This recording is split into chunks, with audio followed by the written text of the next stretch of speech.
All right, hello and welcome everybody. I am Mr. Giblin and I am your American Experience teacher over in Apex. Just want to quickly introduce myself and kind of explain something. So throughout the year, we're going to have teachers from different communities kind of step in and teach some lessons. So we have Mr. Phipps and we have Miss Considine and Mrs. Hare. So you might have a lesson from any one of us. So just want to kind of explain that, get you comfortable with that early. So today I'm going to be doing a geography review with you. And we're going to specifically review key terms. So throughout the entire year, you're going to need to know and understand what different landforms are. So whether it's a river or a mountain or something like that, you need to know and kind of understand what those landforms are, and that will help you understand what we're talking about. So first thing, let's watch a quick video. This is from around 2011, The Tonight Show, and a guy named Jay Leno is interviewing students and trying to figure out where their geographic knowledge is.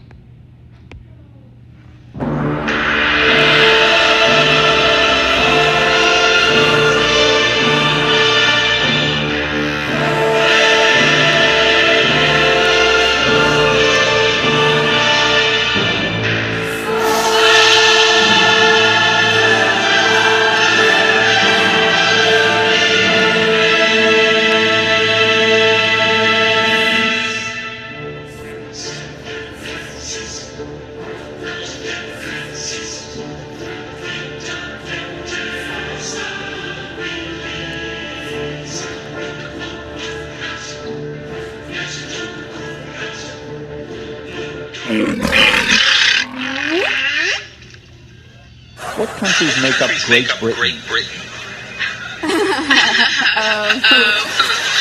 You've heard of Great Britain? Yeah. If someone said they're going to Great Britain, what language do they speak when they get there? British? They speak British. Okay.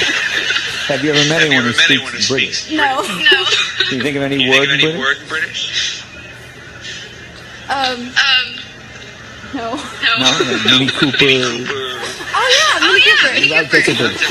We're talking with Tarquin. If you met someone from Amsterdam, what nationality would they be? I have no idea. Amsterdamian.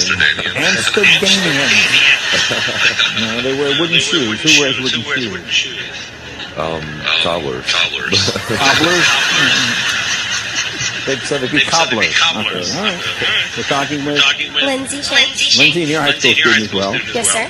What is the world's tallest mountain? It's not Mount Rushmore. No. Do you ever rest? Do I what? Ever rest? I'm giving you a clue. Oh. See, I asked you, do you ever rest? And you said, Oh, Mount Everest. There you go. We're talking with Aisha Evar. Aisha. And you're a high school student? What are people from Denmark called? You meet a bunch of people from Denmark. What are they? Good morning. Denmardians. Denmardians. How many Great Lakes are there? Oh, a lot. Like 100 something? Hundreds. I could be wrong. Can you name all hundreds? No. I could be really wrong. Can you name one Great Lake?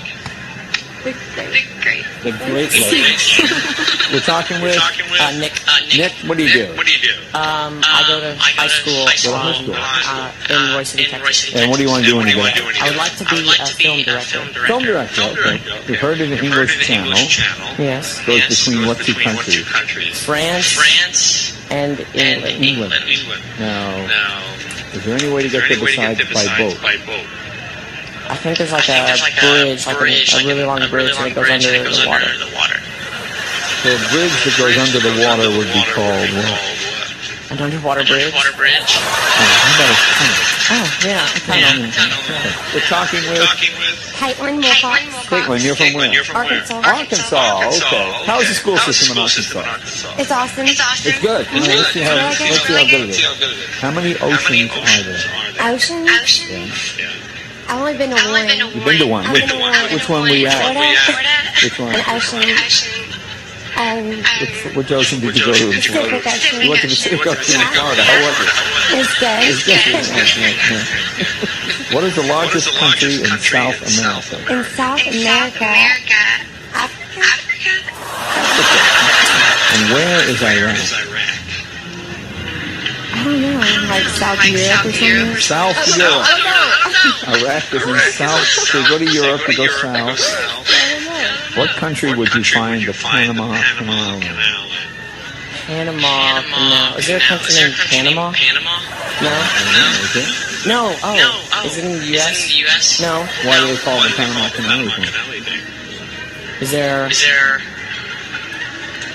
the guy named Panama? Maybe The guy named Panama, he did what? He made the Canal? The Panama Canal? If you're going down to use the Panama Canal, trying to get from where to where? One place to another? Faster? Faster than, yeah, but from where does it go? Oh. Panama And what? and France? Hang on, France. Where is Iraq? You hear so much about Iraq. Iraq is in Afghanistan. In Afghanistan. We're talking with, Mackenzie Maxwell where's the Berlin Wall located? in the former Soviet Union. Oh, darn. Is the Berlin Wall still there? No. What happened? Well, David Hasselhoff says it was him. And what does David Hasselhoff have to do with taking down the Berlin Wall? I saw it on E, and he said that he should be in the memorial for the. Because why? I don't know. You met some people in Denmark. What would they be called? Denmark. A group of people in Denmark would be called Jewish people. Jewish people.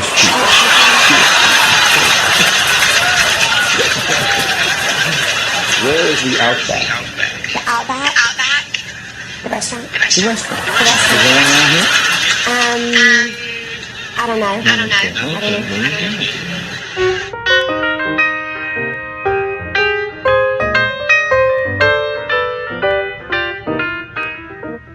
All right, first academic alert. Wiggum, Ralph. No, Ralph. This means you're failing English. That's impossible. Alright, so from this video that you just watched, you can learn that there's a lot that we need to do. Okay, we want to make sure that you guys and girls are prepared and that you understand geography, especially because it pertains to history. It pertains to like everyday kind of instances in your life, what you eat, what you wear, how you travel, okay? So you need to understand geography. So our first term is a gulf, and a gulf is specifically a large body of water that extends into a shoreline larger and more deeply indented than a bay. So the area that I am outlining is a gulf, okay? This is the Gulf of Mexico. So that is your gulf, and then it's indented. So you see how it's indented into a landform, okay? Our next one, this is called a bay. And notice how a bay, honestly, it looks quite a bit like a gulf. The difference is that part of a large body of water that extends into a shoreline, but it's smaller than a gulf.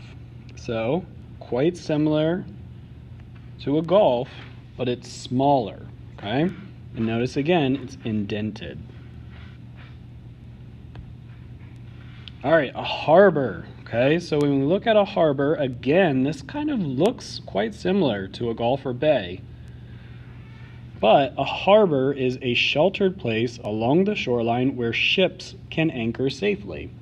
So a gulf or a bay, okay, they're indented just like this harbor is, but maybe they're not safe for ships, okay? Maybe the current from the water is too strong, and it's not a good place for ships to dock or to kind of stop and sit. So one thing you might notice about this picture over here is kind of these landforms outside of this harbor. those landforms kind of act as a buffer to the ocean, preventing those strong currents from coming in here and kind of making it unsafe for those boats. Okay? So again, just like a bay or a gulf, but a harbor is sheltered. Okay? It's safe. A strait. Okay? So a strait is specifically this area right here. It's a narrow stretch of water that joins two larger bodies of water. So we're looking at this. This is kind of our narrow strait right here. And then up here, we have our much larger, and down here, larger bodies of water. Okay? So the strait is connecting those two larger bodies of water. A channel. Okay? A channel is much like, or much similar to a strait. But the difference is it's wider, okay? So it's a strait might be like a little smaller kind of area, but a channel is wider, okay? So keyword is wide. Channel, a wide strait or waterway between two land masses that are close to each other, okay? So then over here we see our land masses, and then this in the middle is our channel, okay? So it's kind of that area, that waterway in between those two close land masses. An ocean, okay?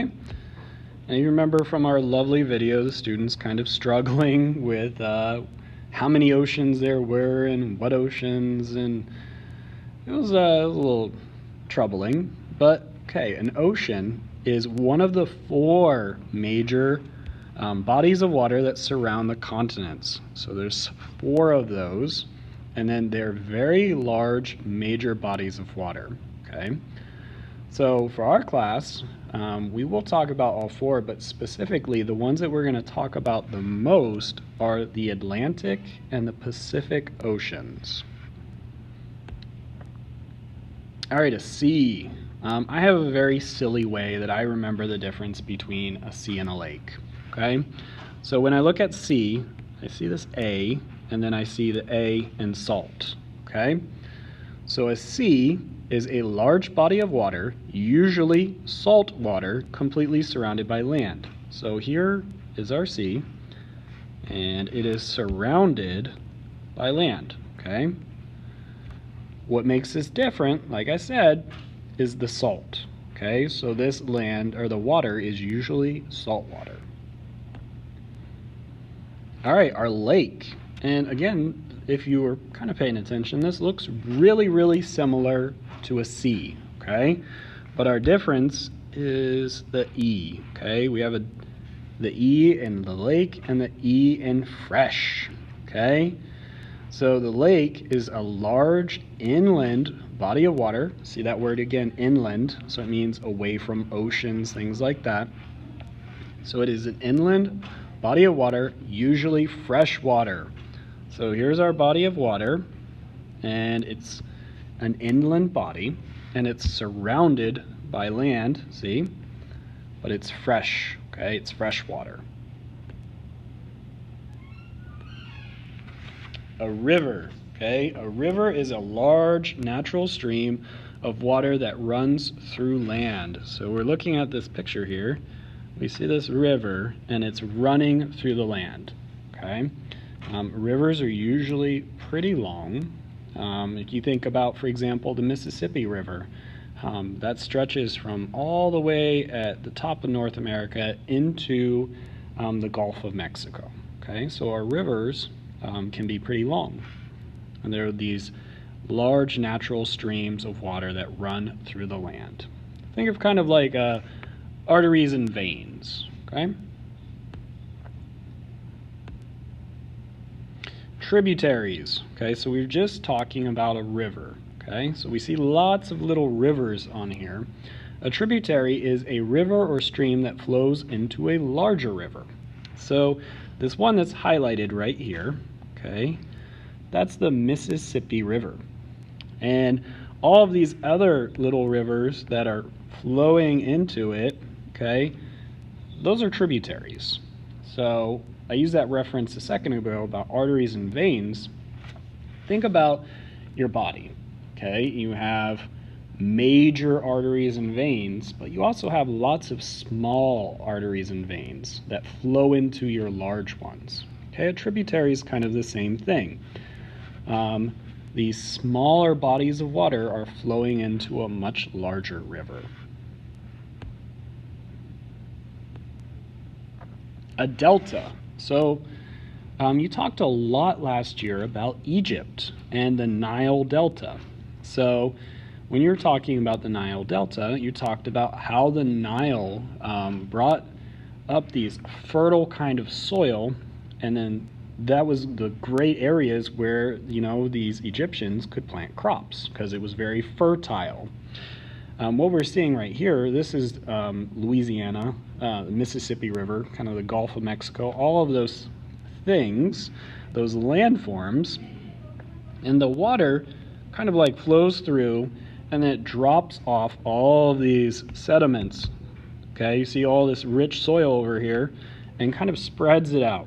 So a delta is that flat, low-lying land built up from soil carried downstream by a river and deposited in its mouth. So you see all these little fun squiggly lines I drew. That is the soil that's been deposited at the mouth of the river. Okay?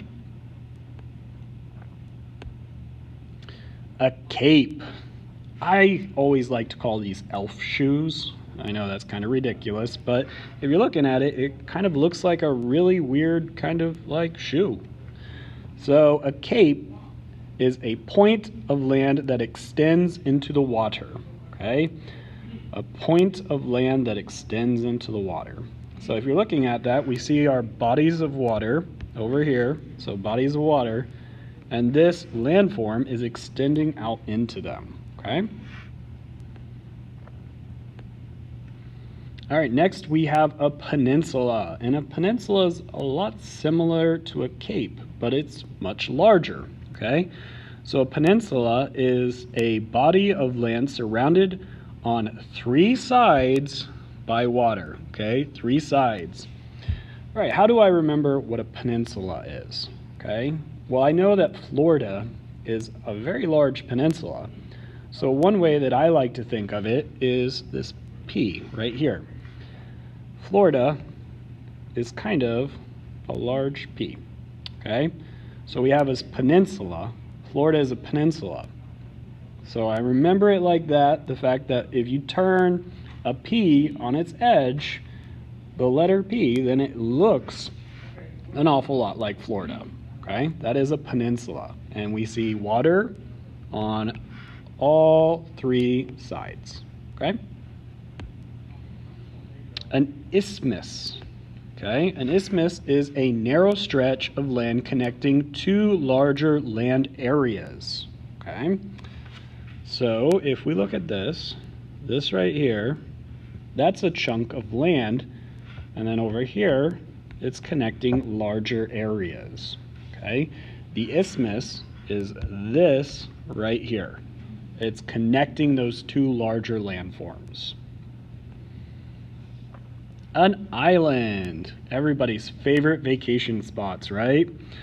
Islands are land areas smaller than a continent, completely surrounded by water, okay? So it is completely surrounded by water. So if we look at these kind of islands, we notice that they're not huge, and we also notice that they are indeed surrounded by water, okay? A glacier. This is where we get all of our fresh bottles of water, right? Glacier freeze, all of that fun stuff. Sorry, bad joke. All right, so glaciers. These are large, thick bodies of slowly moving ice, okay? So this is our glacier, and they're usually very slowly moving. Now, if you look at this, you'll notice these kind of like brown lines. Those are soil deposits from the glacier moving. So as it's dragging across land, it's picking up deposits of soil or rock or things like that. And that kind of tells you a lot about the glacier, maybe where it's been or how old it is. All right, a divide.